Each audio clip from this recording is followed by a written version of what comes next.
তৈরি করছি আলুর রসা। আলু ডুমো ডুমো করে কেটে রেখেছি, নুন মাখিয়ে রেখেছিলাম, জলটা বেরিয়ে গেছে। এবার আমি জিরে ফোড়ন দিয়ে আলুটা ভেজে নিয়েছি। এবার দিচ্ছি, যে যেমন ঝাল খাবেন দেবেন, আদা বাটা, হলুদ। আমি গুলে দিচ্ছি মশলাটা।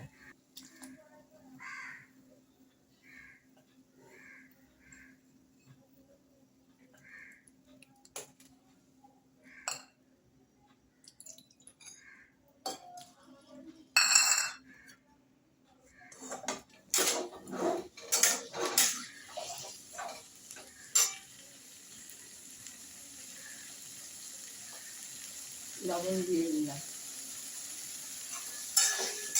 আগে সামান্য একটু দিয়েছিলাম। আর আলুতে মাখানো ছিল, যদি কেউ মাখিয়ে রাখতে পারেন রাখবেন, না রাখতে পারেন অসুবিধা নেই। এটা আমার মশলাটা এবার কষিয়েছি।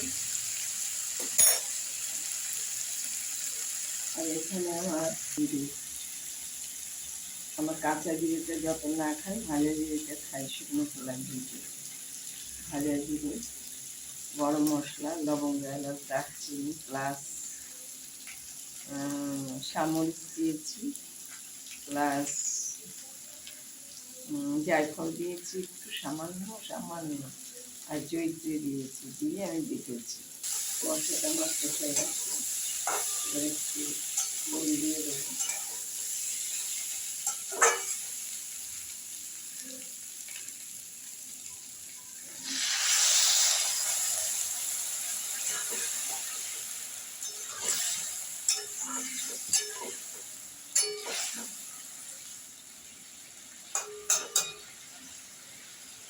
এবার একটু শুকে দেবো সামান্য।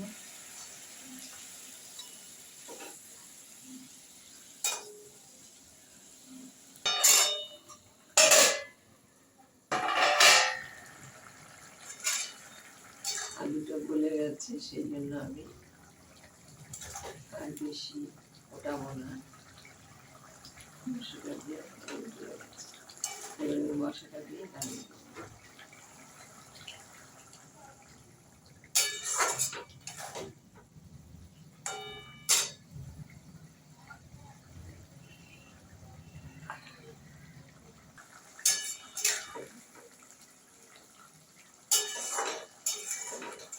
ভালো লাগলে লাইক করুন, শেয়ার করুন, সাবস্ক্রাইব করুন। তৈরি হয়ে গেল আমার আলুর রসা।